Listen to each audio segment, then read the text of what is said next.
Zimbabwe versus ভারতের ম্যাচের মধ্যে এত ফিল্ডিং মিস করছে জিম্বাবুয়ে, যেখানে সিম্পল হাতে পড়া ক্যাচ জিম্বাবুয়ের প্লেয়াররা মিস করছে। সিম্পল 4 আটকাতে গেছে, পাইপে 4 হয়ে গেছে। কালকে ফিল্ডিংয়ে এবং ক্যাচ মিস এত করেছে জিম্বাবুয়ে, যেখান থেকে আমাদের ব্যাটারও হয়তো ভেবেছিল তারা ক্যাচ তুলেও আউট হবে না, কিন্তু ক্যাচ তুলে আউট হয়েছে। কিছু ক্যাচ ভালো নিয়েছে, যেরকম সুমন গিল, ঋতুরাজ গায়কোয়াড়ের ক্যাচগুলো ভালো নিয়েছে, ইয়াশাসবি জয়সওয়াল, অভিষেক শর্মা, কিন্তু এমন কিছু ক্যাচ মিস করেছে যেগুলো মিস করার কোনো কথাই ছিল না।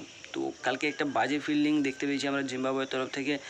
এই জিম্বাবুয়ে টিমেই কিন্তু ওয়ার্ল্ড কাপ এলে আলাদা হয়ে যায়, যারা পাকিস্তান, সাউথ আফ্রিকা বড় বড় টিমকে টক্কর দেয়, হেরে যায়, মানছি হেরে যায়, কিন্তু তারা টক্কর দেয়। কিন্তু সেরকম টক্কর শুধুমাত্র প্রথম ম্যাচ ছাড়ে জিম্বাবুয়েকে আমরা দেখতেই পাইনি। তো কালকে জিম্বাবুয়ে ভার্সেস ভারতের মধ্যে তৃতীয়বার থার্ড টি20 ম্যাচ ছিল, যেখানে ক্যাপ্টেন সুমন গিল টসে জিতে এবং বল করার সিদ্ধান্ত নেয়, সাথে সাথে ব্যাট করার সিদ্ধান্ত নেয়। এবং কালকে আমাদের টিমে চেঞ্জ ছিল, যেখানে ওপেনিংয়ে এসেছিল ক্যাপ্টেন সুমন গিলের সাথে Yashasvi Jaiswal 1 down, Abhishek Sharma 3rd down, আমাদের রয়েছে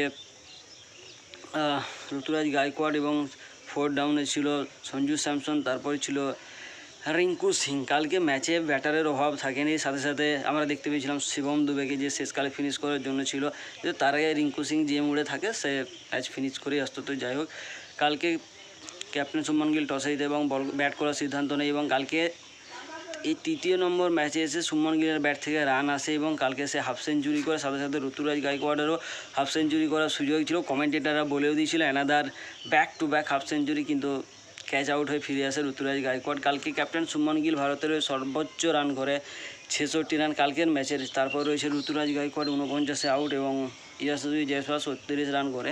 জিম্বাবুয়ের তরফ থেকে ক্যাপ্টেন সিকান্দার রাজা 2 উইকেট নেয় এবং ব্লেসিং মুজরাবানি যে সেও 2 উইকেট নেয়। জিম্বাবুয়ের তরফ থেকে একটা ভালো লক্ষণ ছিল যে জিম্বাবুয়ে কালকে 183 রান চেস করছিল। জিম্বাবুয়ের তরফ থেকে সমস্ত ব্যাটাররা ব্যর্থ হয়ে গেল। জিম্বাবুয়ের একজন বোলার বা অলরাউন্ডার যার কেরিয়ার বেস্ট ইনিংস ছিল 30-এর মধ্যে, কিন্তু সে কালকে তার কেরিয়ার বেস্ট ইনিংস খেলে 65 রানে নট আউট থাকে, তার নাম হচ্ছে ডিয়ন মেয়ার্স। সাথে সাথে তার শেষ দিক থেকে সঙ্গ দেয় ওই মাজা কাজা, যে 18 রানে নট আউট থেকে। টিম ইন্ডিয়ার তরফ থেকে কালকে সর্বোচ্চ উইকেট নেয় ওয়াশিংটন সুন্দর 3, আভেশ খান 2 এবং খালিল আহমদ 1 উইকেট নেয়। কালকের ম্যাচটা আমরা 23 রানের ব্যবধানে জিতে যাই এবং সিরিজ এখন 2-1 বরাবর চলছে। 4 নম্বর ম্যাচ আজকেই আছে এবং এই টিম নিয়েই আমরা শ্রীলঙ্কায় যেতে চলেছি। এটা যদি কেউ বলে অবিশ্বাসের কিছু নেই, কিন্তু শ্রীলঙ্কান টিমে আমরা ক্যাপ্টেন KL রাহুলকে দেখতে পারি।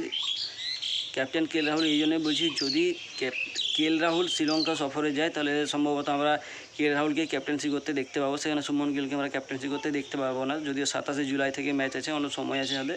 তো দেখা যাক টিম ইন্ডিয়া কী করতে পারে, কারণ এখন তো LPL চলছে শ্রীলঙ্কায় এবং সেখানে LPL-এর আবহাওয়া এখন গরমাগরমি চলছে, যা খবর আসছে।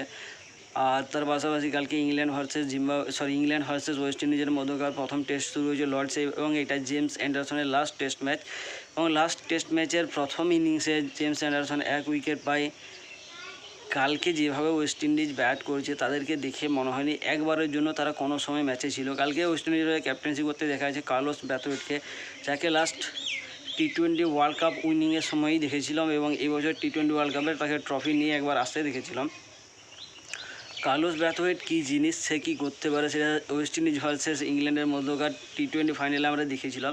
তারপর তাকে আর দেখতে পাইনি, সে সমস্ত ক্রিকেট থেকে যেন হঠাৎ করে গায়েব হয়ে গিয়েছিল। তো কালকে আমরা দেখেছি তাকে ওয়েস্ট ইন্ডিজের ক্যাপ্টেন্সি করতে। কালকে ইংল্যান্ড টসে জিতে বল করার সিদ্ধান্ত নেয়। ওয়েস্ট ইন্ডিজ প্রথমে ব্যাট করতে নেমে 121 রান করে এবং ওয়েস্ট ইন্ডিজের হয়ে সর্বাধিক রান করে এম লুইস 27, অ্যালিক অ্যাথানেজ 23, কে হজ 24, আলজাহারি জোসেফ 17, গুডাকেশ মোটি 14 রান করে। ইংল্যান্ডের তরফ থেকে গুস অ্যাটকিনসন একা 7 উইকেটে 45 রান দিয়ে, জেমস অ্যান্ডারসন 26 রানে 1 উইকেট, ক্রিস ওকস 29-এ 1 এবং বেন স্টোকস 14 রান দিয়ে 1 উইকেট নেয়।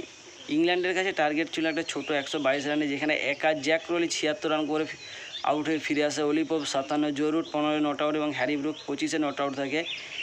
টেস্টের প্রথম ইনিংসে ইংল্যান্ড 68 রানে লিড করছে এবং ইংল্যান্ডের হয়ে যে 3 উইকেট পড়ছে সেটা নিয়েছে জে সিলস 31 রান দিয়ে 2 উইকেট এবং জেসন হোল্ডার 38 রান দিয়ে 1 উইকেট নেয়।